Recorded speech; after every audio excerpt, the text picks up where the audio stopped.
Kalau kedaulatan desa, kalau bagi saya ya, itu justru itu identitasnya Indonesia. Jadi bukan mengawang-awang lagi. Kalau kita sampai tercerabut dari akar desa, ya saya pikir bukan Indonesia lagi. Karena kan kita ini kan hidup itu kan dari desa dan pertanian, ya kan, gitu. Dikuatkan dari situ. Kita ingin mengembalikan lagi jati diri bahwa di desa itu bisa produksi sampai hasil akhir.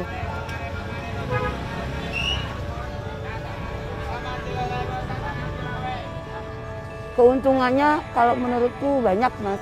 Saat desa itu bisa mandiri atau berkedaulatan lah, apalah namanya. Kayaknya kita bisa memanusiakan manusia. Kita punya daya tawar. Ini kan desa saya, gitu loh. Kami yang mengelola, gitu. Kami yang tahu potensi desa kami yang tahu potensi sumber daya manusia kami. Artinya desa yang sudah mandiri adalah masyarakatnya yang sudah bisa memutuskan, mengambil keputusan, menyimpulkan, dan memang sudah melakukan apa yang mereka inginkan gitu. Sehingga ya tidak lagi ketergantungan.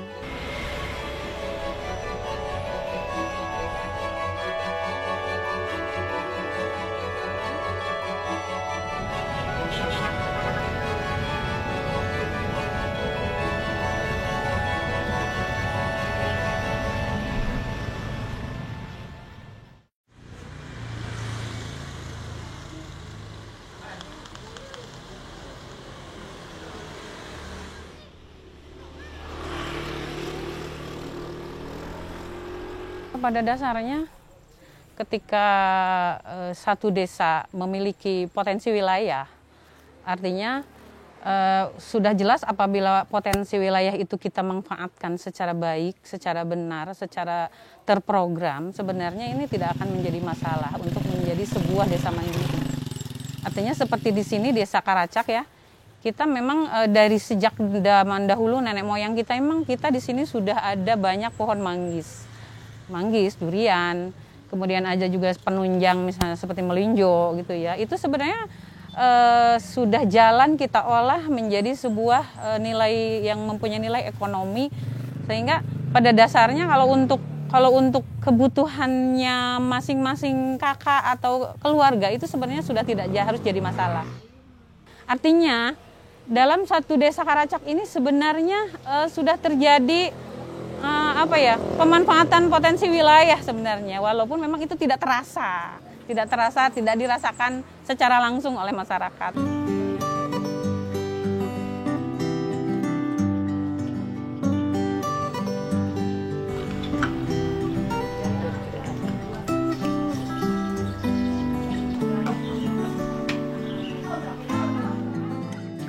Menurut saya desa mandiri, desa berdaulat itu yang mampu memberdayakan sumber daya alam yang ada di sana menjadi sebuah yang bisa diolah dan menjadikan itu untuk sumber kehidupan. Kenapa pakai rosella?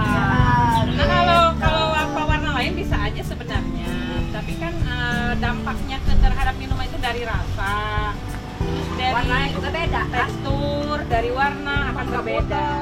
Ketika ada krisis apapun di dalam wilayah itu, di desa ini, misal sekarang pandemi ya, itu seharusnya kalau kita sudah berdaulat, kita tidak lagi artinya bukan tidak membutuhkan, tapi kita bisa menanggulangi masalah itu dengan cara memutar apa yang ada, mengolah dengan apa yang ada di wilayahnya.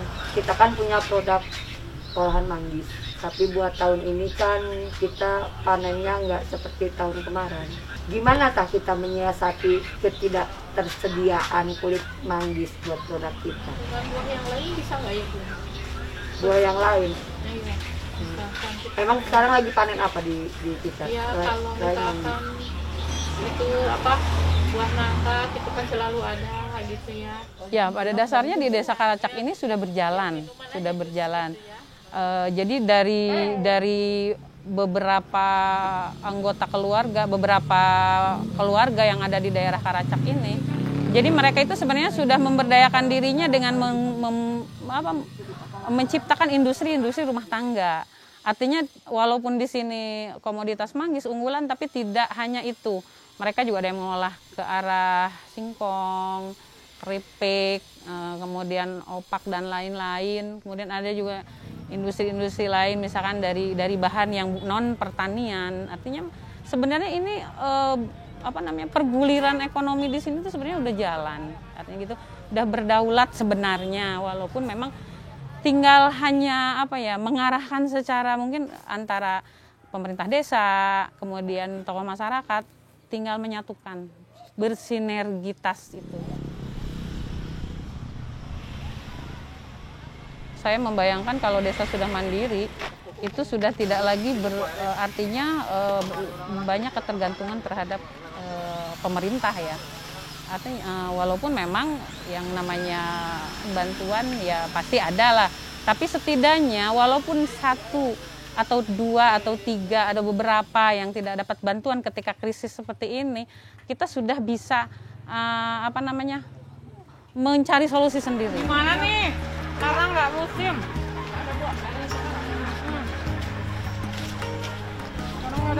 Kalau nggak panen gimana ini? Ini sebenarnya di satu permasalahan sih, kalau kita sampai nggak panen nih sekarang. Tapi untuk sementara ini mungkin ya ibu-ibu, ibu masih punya stok. Masih. Cuman kita juga harus antisipasi bagaimana caranya ke depan nih, khawatirnya ini panennya nggak panen ini malah lama gitu. Tujuan saya bersama-sama berkumpul sesama pengusaha mikro ya, kita bilang UMKM itu pengusaha mikro ya. Kami berangkat dari semangat yang sama, semangat ingin menjadi wirausaha, tidak tergantung dengan orang lain.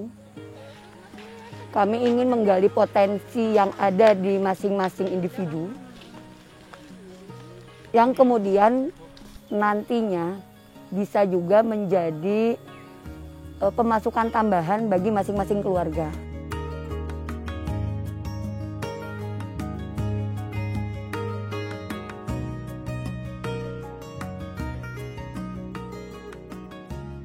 Kedepannya usaha kita yang kita bangun bareng-bareng semoga bisa diwariskan untuk anak cucu, gitu. Kenapa kita punya mimpi bareng untuk memajukan desa kita sendiri gitu loh ya. Sehingga bisa mengangkat perekonomian masyarakat khususnya di Kecamatan Luwiliang. Agar tidak lagi menjadi kan isunya itu Bogor Barat itu taraf ekonominya sangat rendah di Kabupaten Bogor ya, Bogor Barat itu. Nah, saya dengan teman-teman di Forum UKM Luwiliang itu berharap tidak ada lagi yang putus sekolah hanya gara-gara tidak punya ongkos sekolah. Tidak ada lagi KDRT, perceraian karena masalah ekonomi. Kalau untuk yang Forum UKM Luwiliang ya, nggak tahu kalau kecamatan yang lain ya, ini khusus buat yang di Luwiliang yang saya temenin, yang saya dampingin gitu. Kita memang sedang mengarah ke sana, pelan-pelan ya. Ya pelan-pelan kita sedang mengarah ke sana. Ke arah kemandirian tadi. Kan ini rapi banget tuh ya. Kalau kita sudah mandiri, desa itu mandiri, tidak lagi terlalu tergantung dengan kebijakan-kebijakan dari luar. Kayaknya itu udah pemerintah itu hanya menjadi support, menjadi jembatan gitu loh. Jadi kita nggak lagi ngemis gitu loh ke pemerintah itu. Pemerintah cukup memberikan apa yang kita butuhkan 1-2 kali selesai, setelah itu dikembangkan oleh masyarakat. Karena potensi di desa itu luar biasa sebetulnya kalau kita mau bergerak.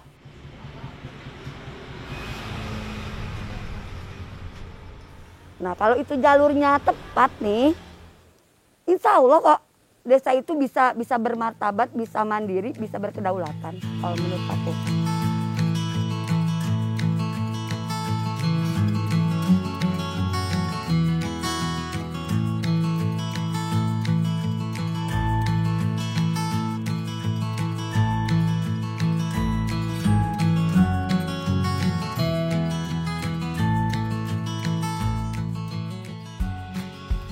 Setelah saya amatin, tren kopi ini bukannya menguntungkan petani di pedesaan gitu ya, atau pengolah-pengolah atau ini, tapi justru ini siapa ini yang diuntungkan gitu. Setelah saya amatin, ternyata yang diuntungkan adalah yang jual alat, yang produksi alat. Percaya nggak? Itu berapa ribu anak muda kita ya berbondong-bondong buka internet nyari peralatan yang paling murah sesuai dengan standar luar lah ya gitu kan. Nah, kalau di aktivitas saya ini kan, jadi kopi itu sebenarnya itu lebih dominan usahanya untuk yang disebutnya purnatani. Purnatani itu kan kalau masih muda, masih tenaga kuat ya kan, dia ke sawah ya kan, panas-panasan dia masih ini. Nah, mulai sudah umur biasanya 50 ke atas, itu biasanya aktivitasnya udah ngebun, udah nggak mau yang panas-panas lah. Nah, itu rata-rata ke kopi, ke kapulaga, ke ya yang sifatnya yang hasil-hasil dari kebun. Terus dia ngolah kopi sendiri itu ya gitu. Nah, makanya saya bergerak di kopi ini salah satunya adalah ini tuh adalah potensial untuk menguatkan apa namanya istilahnya apa sih ya, desa ya.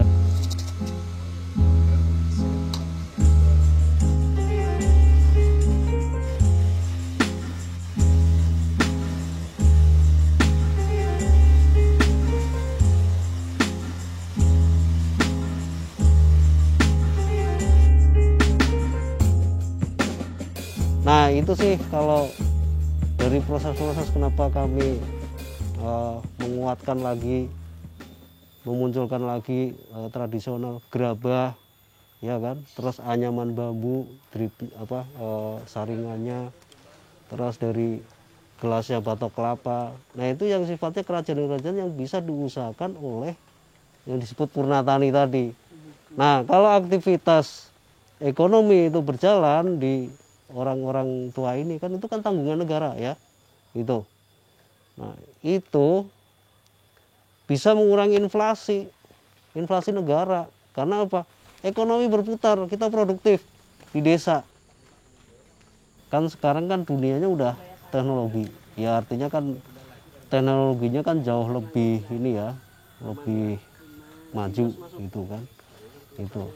Nah, artinya potensi-potensi sumber daya alam yang ada di desa gitu kan, itu bisa diterapkan gitu kan, itu bisa diterapkan. Contoh saja misalkan saya kopi aja kan, saya bikin mesin gerabah, saya bikin mesin, itu kan sebenarnya upaya saya untuk modifikasi bagaimana kearifan tradisional kita yang bagus ya, yang tadinya manual kemudian kita mesinkan gitu, dan kita disebutnya rekonstruksi ya. Rekonstruksi itu kan mengetengahkan kembali tapi disesuaikan dengan zaman sekarang.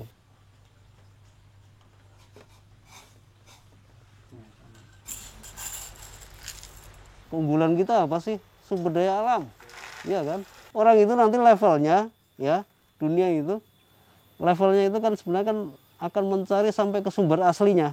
Nah, makanya saya Pak Tani ya, kita menginisiasi mulai bagaimana dari kebun kita bisa proses kopi sampai keluar jadi bubuk, sampai diminum di kebun itu sendiri, pabriknya di kebun. Kalau mandiri itu kan sebenarnya kan kontaknya kan tidak hanya sekedar ekonomi saja ya, gitu kan, itu. Tapi kan ada kebanggaan, ya kan, ada kebanggaan bagi saya dari desa, saya punya produk yang berkualitas ya kan, terus bisa menguntungkan. Karena kalau kita lakukan dari basis desa itu multiplier efeknya itu besar gitu, nguntunginya itu banyak ke tetangga ya kan gitu. Misalkan saya jualan kopi misalkan gitu kan, orang datang kopi, ada tetangga jualan pisang, kira-kira nanti beli pisang enggak gitu. Jadi banyak keuntungannya gitu ya kalau sampai artinya desa itu menjadi ya pusat-pusat apa namanya produksi pengolahan.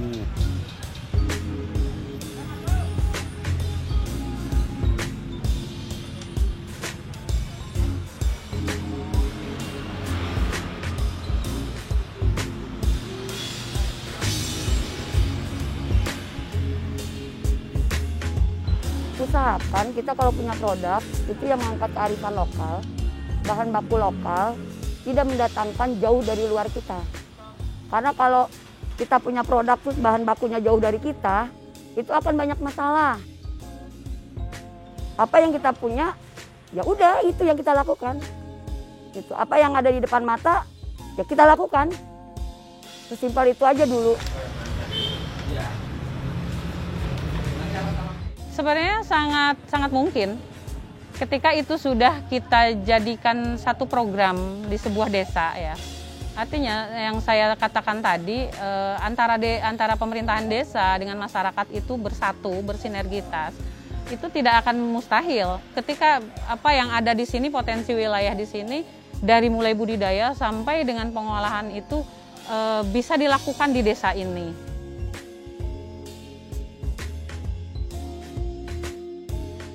Menurut saya untuk desa Karacak itu bukan sebuah mimpi sebenarnya untuk menjadi sebuah desa mandiri.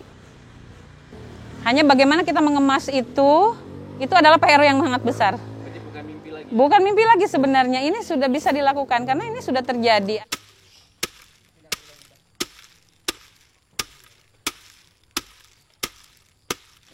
Nah, ini sambil ngopi.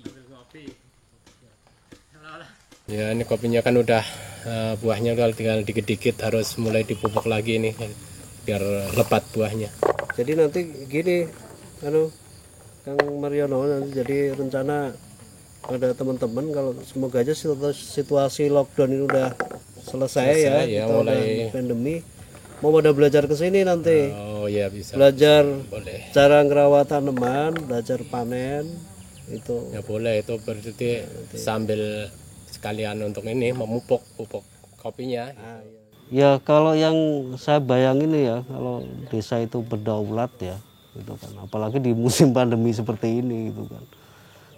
Kalau di kota itu banyak yang mereka, contohnya kan kita lihat banyak yang pulang kampung ya karena PHK gitu kan. Artinya apa? Desa itu yang paling bisa bertahan di dalam situasi krisis apapun gitu.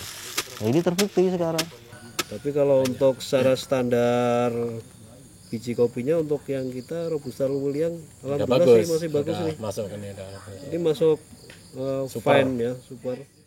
Kalau petani itu justru kalau saya itu lebih respect pada istilahnya anak-anak muda atau gede-gede baru yang memang dia ini ya pertama ikut tren gitu kan gitu, kemudian pengen maju ya, pada belajar itu yang paling saya senang, karena selain saya usaha saya juga bisa ya menguatkan wirausaha baru ya. Ada beberapa yang kita udah. Nah, disinilah tempat konsultasi. Kalau petani kita memang punya ada kalau nggak salah 4 misi ya gitu. Pertama adalah ini itu jadi sosial bisnis model gitu. Jadi memang kita di sini anak muda, mahasiswa, anak kampung sini ya kesini belajar kopi free, belajar gitu kan, kita kasih tahu. Yang kedua juga edukasi tadi ya, jadi edukasi buat customer, bagaimana kita tahu tentang sejarah kopi, tahu kopi dari hulu sampai hilir. Yang ketiga, bagaimana prinsip saya adalah bagaimana kita bisa menyerap kopi dari petani. Kita harus bisa bertahan kita dengan apa yang kita punya sekarang. Nah, jangan sampai ini tuh kita cuma 2 tahun doang kelar, kan gitu. Nah, berarti kalau misalkan lihat dari pengalaman teman-teman yang sudah nih, cuman bergelut di pusat oleh-oleh doang, ternyata banyak yang gulung tikar. Permasalahannya UKM itu kan seperti itu. Ngapain saya produksi kalau pemasarannya nggak ada? Yang pasti, saya dari awal sudah bercita-cita sejak dulu saya harus membangun ekonomi desa saya sendiri. Artinya, walaupun saya seorang perempuan, tapi saya harus bisa memberikan sesuatu yang bisa dimanfaatkan oleh teman-teman, terutama para perempuan, sehingga bisa membantu ekonomi keluarganya sendiri. Seperti itu. Sehingga ya tadi kembali ke kemandirian itu. Walaupun kita ada goncangan apapun, tapi kalau kita sudah mempunyai apa yang kita olah, apa yang kita lakukan, insya Allah kayaknya itu tidak akan jadi masalah lagi.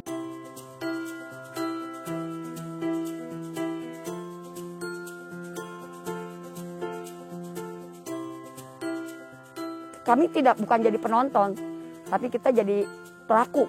Kalau daulat desa gitu kan, itu bukan hanya sekedar solusi ya itu ya, artinya kan itu kan memang yang harus ditanamkan menjadi ya cita-cita ini semua orang, cita-cita kita.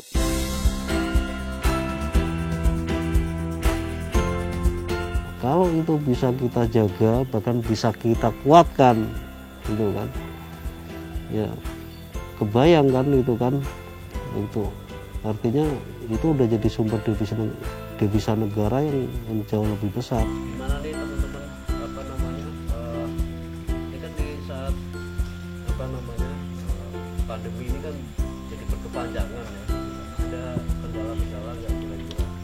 Kita ngatur jam buat anak-anak dari anak-anak kampusnya itu nggak bisa nuga gitu, anak-anak kampus tuh ya kan, biasanya rata-rata mereka tuh mau ke kedai itu jam berapa, kadang hampir kita tutup kedai mereka baru datang. Nah ini bisa kita manfaatkan untuk kita jalanin ya, teman-teman jemput pula gitu loh gitu.